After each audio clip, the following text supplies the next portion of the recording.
Foundation এবং মিরপুর সবুজের আড্ডার একটি মিলন মেলা বা ঈদ পুনর্মিলনী। আর আমি তো সর্বঘাটের কাঠালি কলা সব জায়গায় আছি, তো এখানেও আছি।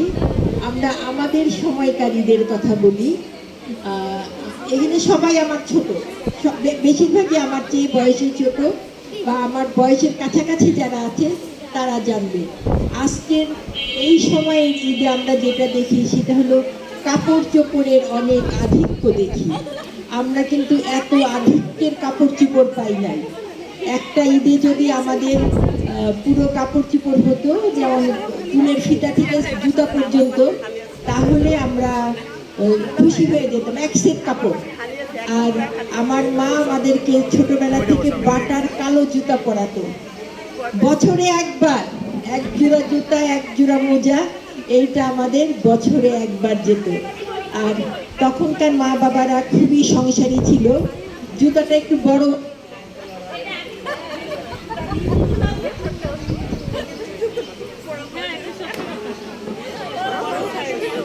আমরা একবার জুতা মোজা কিনতাম, এক জোড়া পঞ্চের স্যান্ডেল, এক জোড়া বাটার জুতা আমাদের চলে যেত।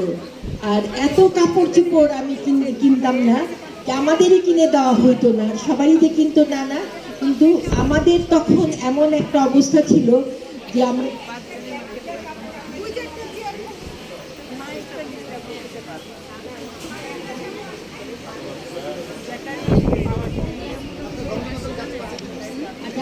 এক সেট কাপড় পাইলে আমাদের জীবন ধন্য হয়ে যেত। আমরা সেই এক সেট কাপড় কিনতাম, আবার সেই কাপড়টা আমরা লুকিয়ে রাখতাম, কেউ দেখলে ইচ্ছে। আমার মা খুব কড়া, কঠিন কড়া, মানে একেবারে army chief of army staff কি, সে হলো তার চেয়েও কড়া। তো আমার কাপড়টা একবার কেউ দেখে ফেলছে, আমি তো সমানে কান্না, আমি ঈদ করবো না, ঈদ করবো না। আমার মা বলছে, দেখছে তো কি হয়েছে, এটা পরে ঈদ হবে, তো দিবে না। আমি সেইবার আমি বললাম যে আমি ঈদের দিন ঘুম থেকে উঠবো না, গোসল করবো না, কাপড় পরবো না, খাবো না, বেড়াইতেও যাবো না। আমার মা আবার এগুলারে পাত্তা টাত্তা না, আচ্ছা ঠিক আছে, যা করার তুই করিস।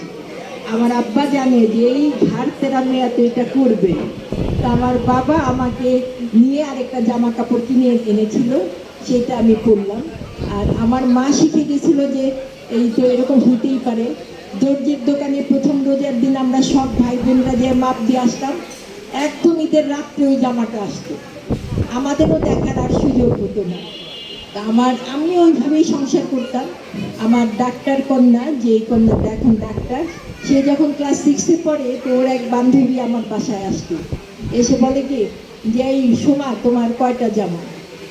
আমি তো অবাক, কয়টা জামা, একটা ঈদে কয়টা জামা হতে পারে? তো বান্ধবী, একটা ঈদে একটা জামা। তো না এরকম এরকম হিসাব দিল, ওর 4-5টা জামা হয়েছে। তা আমি তাকাই জামার মেয়েটা কি এটাকে কিভাবে গ্রহণ করে, আমার মেয়েটা কি মন খারাপ করে না? কিন্তু আমার মেয়েটারও দেখলাম কি মন টানো এইরকম